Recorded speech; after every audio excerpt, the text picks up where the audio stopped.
This is the Value Investor Podcast with Tracey Reineck. All things value, all the time. Welcome back, value investors. Are you interested in real estate, but you find yourself priced out of buying anything, whether or not it's a house for your own personal life, or maybe you wanted to be a landlord and you thought about buying an apartment building or maybe a duplex where you live in one and rent out the others? Or maybe you were thinking of doing the short-term rental game, on Vrbo or Airbnb, that type of thing, but then the mortgage rates went a lot higher, so you didn't do it. Do you still want to be an owner or a landlord? Well, the good news is you can, because you can buy a REIT. What is a REIT? And it's REIT. It's usually all in caps. And a REIT is simply a real estate investment trust. That's what it stands for. And what it is it's a company which basically just owns real estate. Now, REITs came into being in the 1960s, apparently, when people wanted to buy real estate, but there wasn't a good method for them to do it as an outside investor. So the REIT was created that pays income to the investors based on, what type of real estate they make and the income that's coming in from that real estate. Now, most REITs are publicly traded like a stock, so you can find them easily on, New York Stock Exchange or on Yahoo Finance or on Zacks.com. You can plug in the ticker and you can find the REITs. Now, you can buy a REIT for just about anything out there in real estate. So this is a good thing, right? You can have an interest in certain types of real estate and you can find a REIT that will satisfy you. So what are those areas? You can buy apartment REITs, there's shopping malls, hotels and resorts, cell towers, data centers, self-storage, cannabis facilities, laboratories, warehouses, offices, hospitals, and other medical facilities. And I'm sure there's a bunch more that I'm leaving out at the moment, but those are kind of some of the main categories. But you can see how extensive it really is. There's something for everyone in the list of REITs, and you can find one, again, that suits your area of interest. And that's what makes it so interesting and fun to own some of these REITs. So the real estate must be income producing in the REIT, and 90% of the income has to be paid out to shareholders each year. So it truly is like being a landlord because you're getting, up to 90%. And the income that's produced by the REIT, it has to be into real estate, or like 75% of it has to be in real estate. There can be some left in cash and like treasuries and other things, but you basically are just owning the real estate. Now, most REITs focus on one specific type of real estate. They're not usually across the board, but there are ETFs that buy a basket of the various REITs. So that's how you can get exposure to all of the areas I just mentioned in one ticker. But today I want to focus on the REITs themselves, the companies themselves, and the type of real estate they own to see if there's any deals out there, if anything is cheap right now, and if I can get a decent dividend, a decent yield back. And it all depends on what you view as decent, right? Especially with the treasuries where they are now and money market funds paying as high as they are. That puts a bit of a damper on the REITs. So that's why I decided to take a look, because some of them might have sold off and maybe I can get, in there pretty cheap. I can get a higher dividend. And, I'm always looking for opportunities. So when the rates rise, the REITs tend to go the other direction because it's also more expensive for them to borrow and to, add and grow onto their real estate portfolios. And in addition, it creates a competition for that yield these other things I just mentioned, like money markets and bonds. So it's a little rough out there for the REITs. But how do I find the REITs? I can't just be like, tell me the best REITs to buy.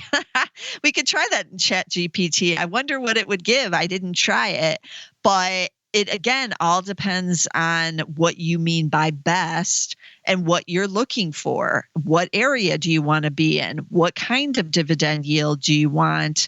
And how cheap do you want to get it if you can get it cheap? So I started my search for REITs by looking at the holdings in some of the top REIT ETFs, right? That's always an easy way to do. If you want to buy some cannabis stocks, but you have no idea how to screen for that, then you can look at a cannabis ETF and look at the top holdings and kind of see what's in there. And that'll give you ideas. And then you can run with that and start there.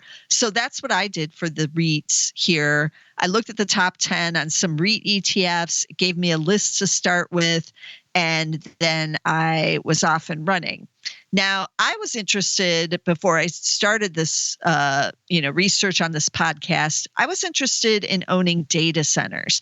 We've been talking a lot about the data centers. A couple months ago, I would have thought, oh, that's so boring. Who cares about the data centers? They're just kind of built out there. There's not much to them. They have the data in there.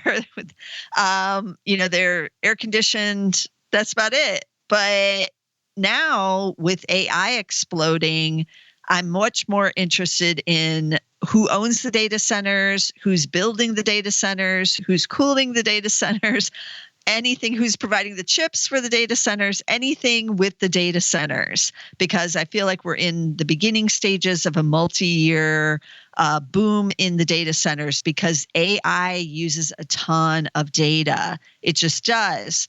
And that means more data centers. So we're already seeing it with a lot of the companies. I've done podcasts on this before. And now I wanted to take a look at some of the, REITs that own the data centers to see what's going on there. So the one I picked is one of the largest of the data center REITs and among all REITs really, and it's EQIX. EQIX, is that how you pronounce it? It's E as in Edward, QIX is the ticker. And it has a market cap of 70.8 billion. So you can see how big it is. It describes itself as the world's digital infrastructure company. So that's a smart tag that they've got. Right now, the stock is trading at a high valuation, not PE is a little elevated, but price. So it's trading at $763.94.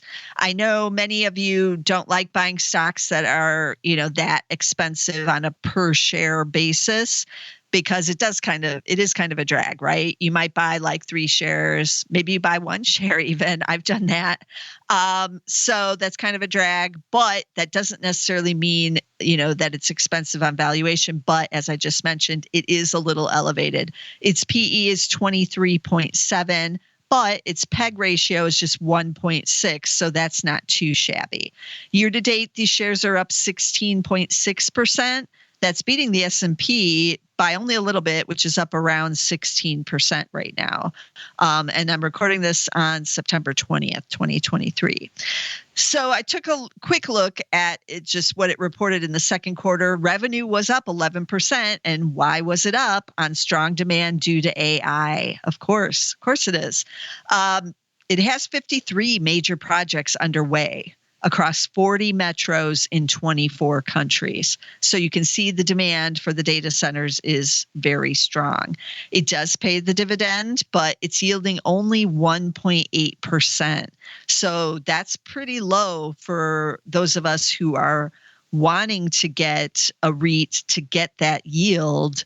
That's well below what I can get in a money market, which is safe money, right? It's not going to go up or down. It's just going to pay me out that yield. But this REIT, EQIX, is up 16.6% year to date. So that's pretty impressive. And that's probably on the momentum for the data centers, obviously, which we have all been talking about. So that makes sense. But if you want the data centers, you're going to have to pay up a little bit more for it, but you still do get a dividend, and that's kind of key too. So you get some growth with the dividend yield here. And that's EQIX, ticker EQIX. And then I wanted to switch over to public storage, like the self-storage area, because I'm always fascinated by how much that has been growing and whether or not I can make, a decent income off of just owning some of those self-storage facilities. The big kahuna in that space is public storage, ticker P as in Paul, S as in Sam, A as in Andrew, PSA.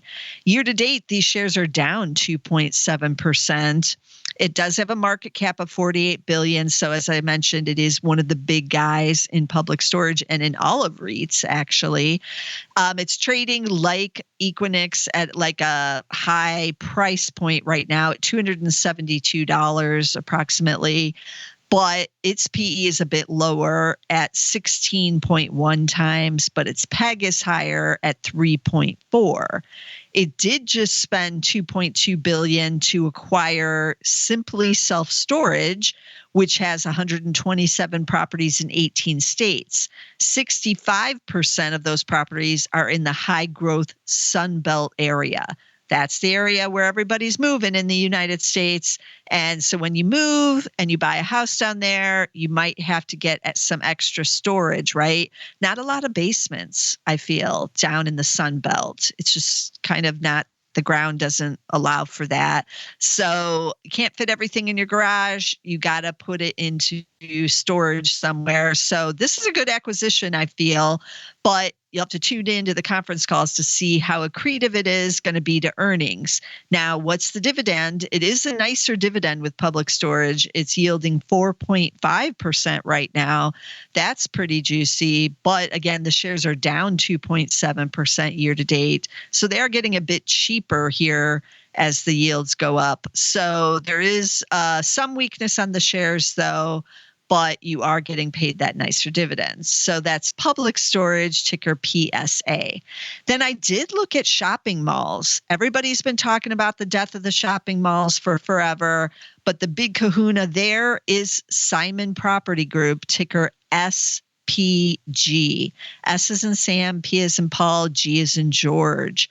And this is also another biggie, market cap of $43 billion. They do the premier shopping experiences types of malls in North America, Europe, and Asia. So you are paying up a bit to get Simon Property. For some reason, I didn't write down the PE on this one.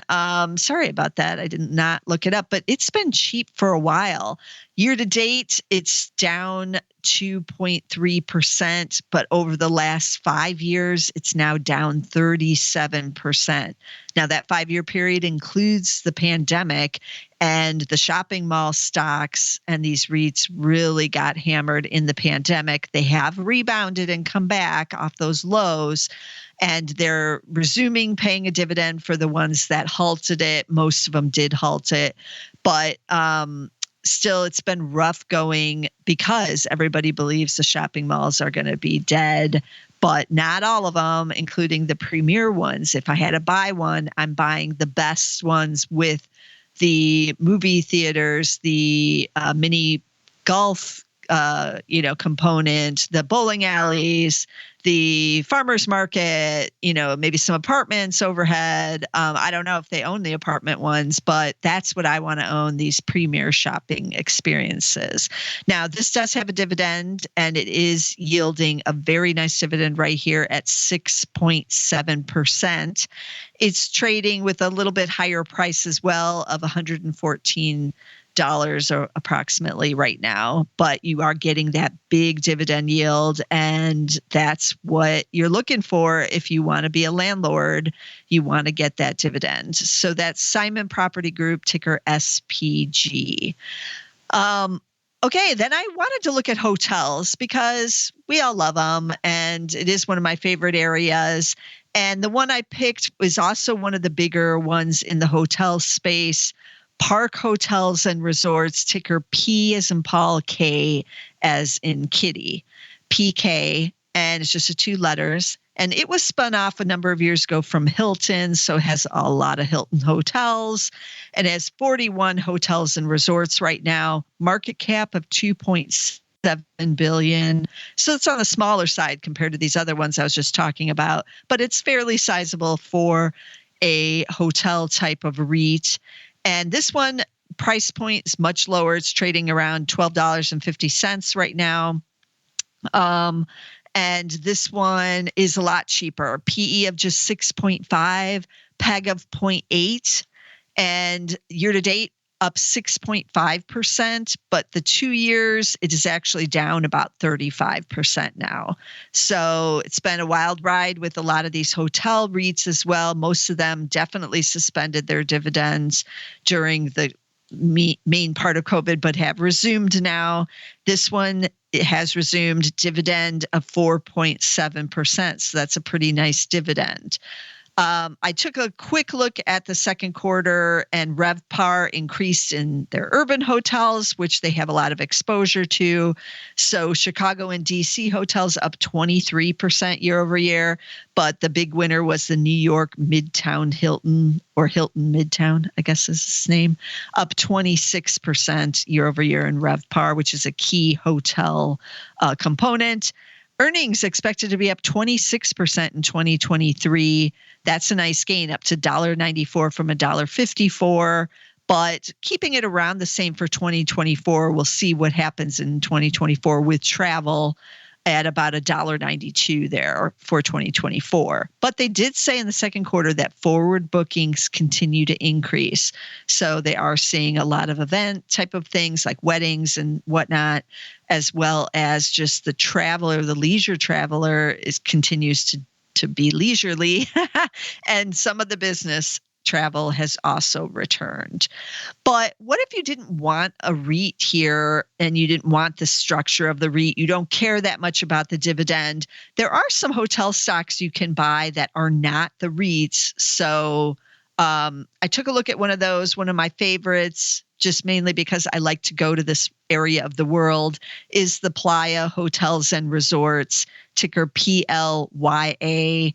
And it's in the Caribbean and Mexico. So Jamaica, Dominican Republic, and Mexico are the 3 countries. And they own 26 resorts. They do the resorts for Hyatt's, the Hilton, they have the Jewel brand, and the Wyndham. It's all inclusives now because Hyatt and Hilton, including Wyndham, have all been really entering the all-inclusive market. PLYA has always had the long history of managing the all-inclusives in this part of the world, so they continue to do that for Hyatt and Hilton. They do some adults only, but they have a lot of family resorts as well. And their real issue has been Jamaica. It did not open from COVID until the second quarter of 2022 is when it reopened to allow in outside travelers. So they've had a big rebound and recovery in Jamaica and in those hotels there. In the second quarter of this year, 2023, they had record occupancy in Jamaica. And so that was huge. So it's not even just, oh, Jamaica's now open. It's that travelers really want to go there. Maybe they're a little bit, over going to Mexico, which never closed during the pandemic, like a lot of the Caribbean islands did. So a lot of people have been going to Mexico during COVID and now are trying other locations, most likely, because we have seen somewhat of a slowdown a bit in Mexico, especially the Riviera Maya, where PLYA does own a bunch of hotels, but they're also in the other big hotel zones in Mexico as well. So it's not just there. But I took a look at them. The Mexican pesos has been strengthening, so that was a drag on the second quarter for them. But otherwise, things were looking pretty good with RevPAR increasing for them as well year over year. And they repurchased 3.7 million shares because they said they consider their stock to still be a deal here. And they spent $34.2 million in the quarter doing that. They still had $268.8 million in cash at the end of that quarter, but they now have $1.094 billion in debt. It's not due until 2029. The rates on it are pretty low. So a lot of these companies did have to take on extra debt, tap the revolving credit lines to survive during the pandemic. And so that added a bit to the debt load, something to keep in mind with the hotels especially. Year to date, these shares are up 12.6%, but they had been up as much as 40%. So they have come down recent weeks. 2 years, they're up just 1.9. So they got a big boost off of their COVID lows a couple of years ago, and now haven't really been doing all that much recently. So a stock like this, it's vital to get it on some kind of big sell-off so you can get it even cheaper. It has a PE of 16.1 and a PEG of 4.7. Earnings are expected to be down 10% this year to 45 cents from 50 cents last year, but expected to still be about 45 cents in 2024. So some of that, again, has to do with the strength in the Mexican pesos, which is impacting earnings there as well. So it's not necessarily the business model, but that PEG is not low. So basically, most of the good news has already kind of been priced in. That's why I say with some of these stocks, you have to wait and get them on some kind of bigger market sell-off and get them a lot cheaper. This one is under $10. It trades at $7.31. But again, no dividend with this one, but they are doing that share repurchase. I also just briefly looked at Airbnb, ticker ABNB, to see, maybe could I get a deal there? I don't own the real estate if I own Airbnb, but I own all the people who do own the real estate paying me some money to be on the platform. That's what they get. They get paid to have a stable platform and the back end all handled for a lot of the short-term rentals. So that's where their money's coming from. But shares are still elevated, year to date up 65%, although over 2 years, they're down almost 20%. But they have had a big rally this year. PE is at 38 times, so not cheap on a PE basis. PEG looks a little more attractive because they are growing those earnings, but the PEG's at 1.9, but that's not really cheap enough yet for me. I would need another big sell-off in the stock to consider it as like part of a real estate empire, even though what I really own is just a website. Basically, it's trading at $141 or around there. So, you're going to have to pay up a little bit on the price there. So that's all I was going to cover in this podcast, even though there's a lot more areas you could look at. Like I mentioned, we didn't cover apartments at all. And I didn't cover, like things like cell towers or the warehouses or these other things. You really have to investigate, know what's going on in that particular niche of real estate to know, you probably don't want to be in the office space right now, given everything that's happening with work from home and the downtown office space struggling. But maybe there's a REIT out there that is in an office area that isn't struggling as quite as much, that has seen a return that's a little bit hotter. That could be. So you're going to have to look around out there. Again, if you want to find some of these ideas, take a look at some of the ETFs and what those holdings are, and then you can go from there depending on whatever niche. And you could even just Google things like, apartment REIT ETF and see if there is one, and then look and see what are the big apartment REITs in that ETF, and do any of those look interesting. On the apartments, remember, you probably will find REITs that are in certain geographic areas. So like with Public Storage, where they're adding, a company to their arsenal where they're in the Sun Belt, you also want to be buying apartment REITs in areas where people are moving to, obviously, and where you can get premium rents on your apartments. So keep that in mind. But a lot of people are worried about and overbuilding in certain cities like Charlotte, Austin, some of those that may be, seeing possible rent cuts and higher vacancies as a result of overbuilding. But we'll see, right? I never really believe them when they say we're going to overbuild an area, but that could have been happening the last couple of years. But REITs, it's an interesting addition to a portfolio. Usually you're buying it to get the dividend, but in this case, you can get yields that are higher even in a money market fund. So it is competition for REITs. Some of these may sell off, may get cheaper just based on what the treasury yields are doing because there's options elsewhere. So keep that in mind. And as value investors, we like to get things cheaper. So you might want to build a watch list with some of these and just kind of wait and see if you can get them on a slide of some sort and get them a lot cheaper with that higher yield. Then it might be, worth your time. So let me recap the stock tickers and the REITs that we talked about today. So there was EQIX, which is the data center ETF. Am I even saying that right? EQIX. I think so. They always got to be these complicated names, right? It's EQIX is the ticker. Just remember the ticker. Who cares about the name, right? Public Storage, PSA. Simon Property Group, the shopping mall, SPG. Park Hotels and Resorts, that's the Hilton Hotel REIT, PK. Then I briefly talked about Airbnb, ABNB, and PLYA Hotels and Resorts. It's not a REIT, so you don't get a dividend, and it's not paying one, but it is doing share repurchase, and it's PLYA.